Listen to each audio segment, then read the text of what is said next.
Hello and नमस्कार दोस्तों, आप सभी का स्वागत है आपके अपने YouTube चैनल पर।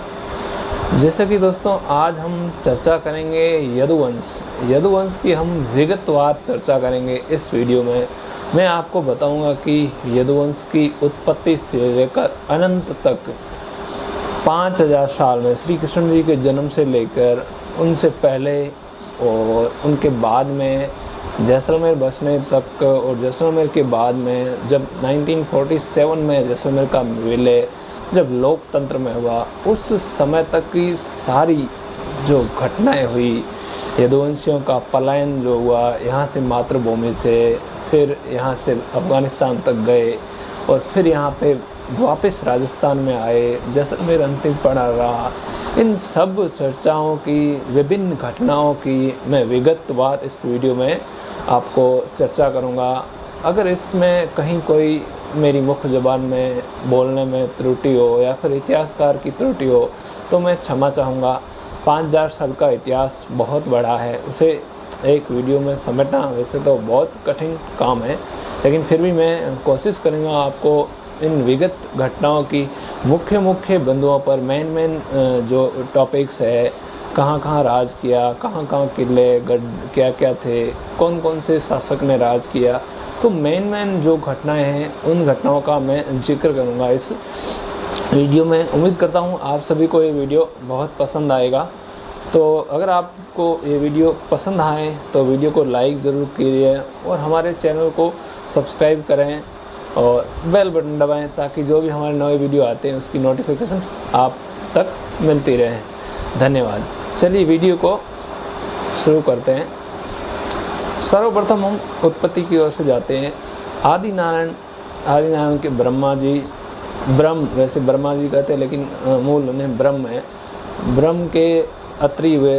अत्रि की 5वीं पीढ़ी में नहसु हुए और नहसु के ययाति हुए।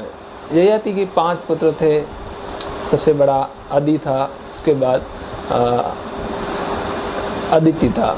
तो आदि जो कि धार्मिक प्रवृत्ति के थे, उन्होंने अपना गृहस्थ जीवन छोड़कर अपना जो राजपाट है उनके छोटे भाई अदिति को दे दिया था। तो अदिति के 5 पुत्र हुए, जिनमें से एक हुए यदु, और उन्हीं यदु से यदुवंश चला और पूरे भारत, पूरे उस समय के हिंदुस्तान में फैला और उन्होंने शासन किया। यदु के 5 यदु और ये सब 5 भाई थे। तो एक का नाम अनु था, एक का नाम ध्रुव था, ऐसा करके 5 भाई थे। बाकी भाइयों के जैसे कि कुछ के पांडव हुए, कुछ के कौरव हुए, कुछ के तंवर हुए, इस प्रकार ये सब यदु के भाइयों की संतानें हैं। तो उनका भी वृहद राज्य रहा है। महाभारत का जो युद्ध हुआ है वो कौरवों और पांडवों में हुआ था। उसमें सारे सारे चंद्रवंशियों ने भाग लिया था। तो ये भी उसी समय की बात है।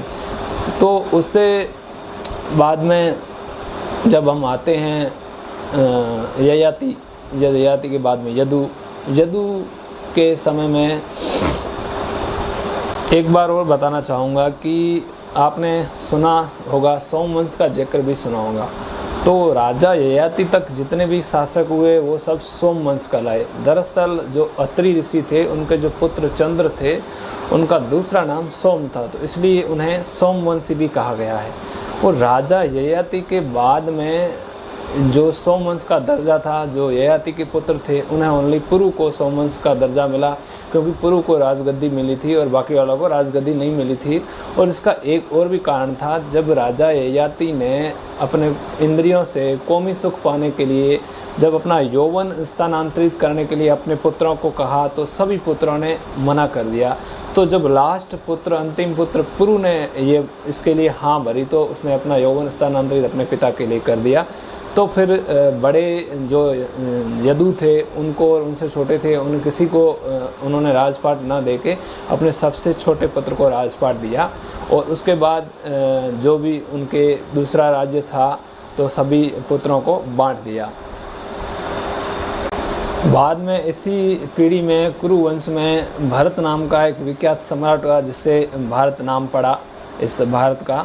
और कुछ लोग इसे रघुवंशी में जोड़ते थे, लेकिन दरअसल में ये भरत जो कि पुरुवंशी था। और उसके बाद में आते हैं हम श्री कृष्ण भगवान तक।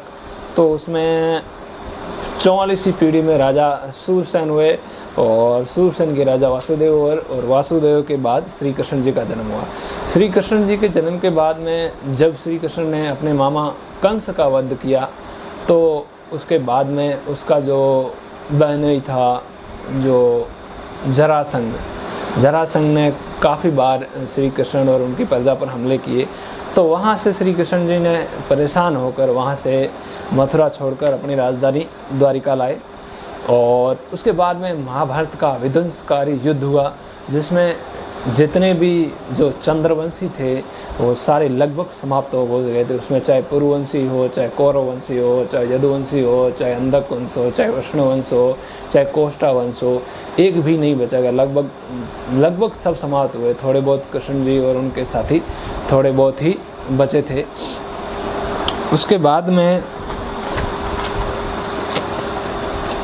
में एक और यदुवंशियों में आपस में एक और मूसल युद्ध आपने अगर सुना हो तो, जैसे कि वो भांग खा कर जाते हैं और फिर वो एक एरा आता है, उससे वो लोग एक उससे कट मर के मरते हैं। तो बाकी जो कुछ बचे हुए थे, तो उस मूसल युद्ध में काफ़ी सारा यदुवंश का संहार हो गया था। जब महाभारत का विध्वंसकारी युद्ध समाप्त हुआ, तब गांधारी ने श्री कृष्ण जी को श्राप दिया कि जिस तरह से मेरे पुत्रों ने आपस में लड़कर भाइयों ने जिस प्रकार से संहार हुआ महाभारत के युद्ध में, सब खत्म हुए। तुम चाहते तो ये युद्ध को रोक सकते, लेकिन तुमने नहीं रोका, इसलिए मैं तुम्हें श्राप देती हूँ कि तुम्हारा जो वंश है, यदुवंश है, ये भी आपस में लड़ कर के मर के 36 वर्षों के साल में अंत हो जाएगा। और वैसा ही हुआ। मूसल युद्ध में सारे यदुवंशी लड़ कट कर मर के ख़त्म हो गए। बाद में श्री कृष्ण जी का भी एक भील के बाण का शिकार होना पड़ा। बलराम जी खत्म हो गए, उनके पुत्र सांब प्रद्युम्न वो भी ख़त्म हो गए।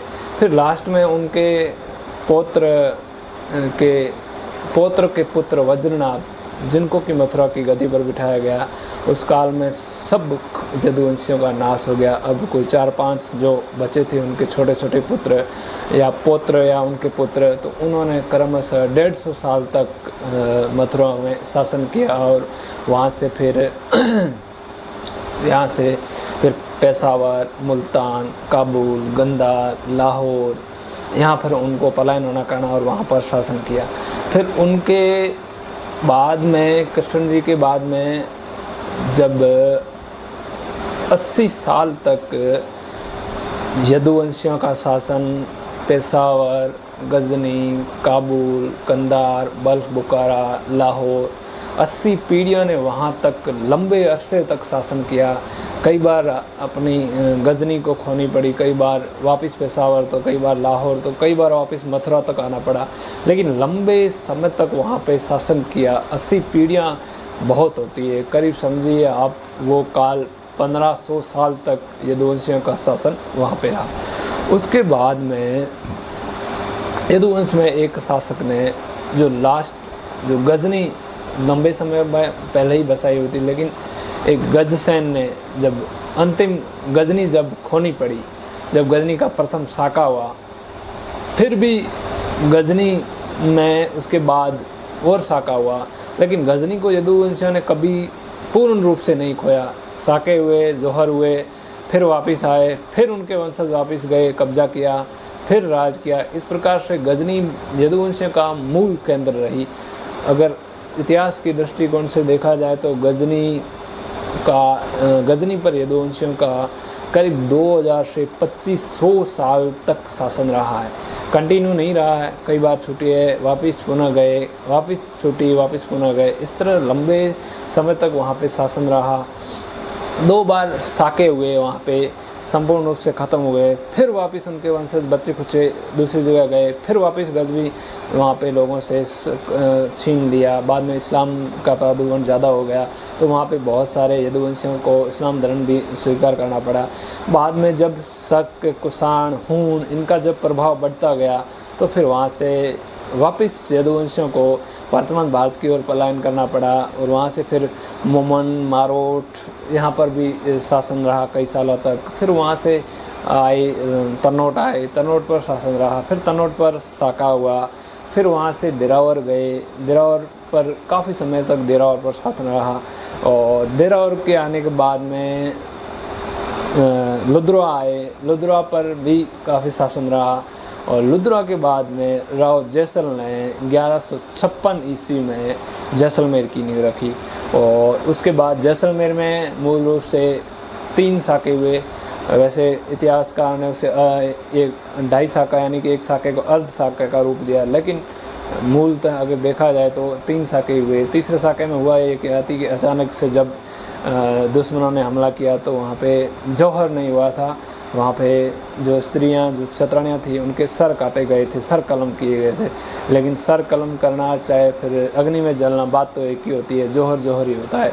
तो जैसलमेर बसने के बाद में 3 साके हुए। और उससे पहले यदुवंशियों ने 3 या 4 साके उससे पहले भी किए हैं। मैं बीच में एक दो जगह और भूल रहा हूँ।